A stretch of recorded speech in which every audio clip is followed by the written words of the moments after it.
أهلا بكم. تقنية أو حكم الفيديو المساعد غيرت وجه كرة القدم بشكل كبير منذ تطبيقها الرسمي في عام 2018.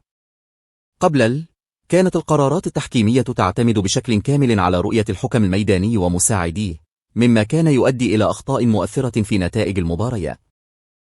قلل بشكل ملحوظ من الأخطاء التحكيمية الواضحة والصريحة التي تؤثر على نتيجة المباراة.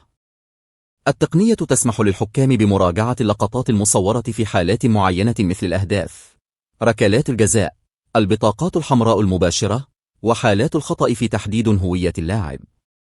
رغم أنها ليست مثالية تماما، والجدل لا يزال قائما حول بعض الحالات التي تتطلب تدخلا، إلا أن الإحصائيات تشير إلى تحسن ملحوظ في دقة القرارات التحكيمية.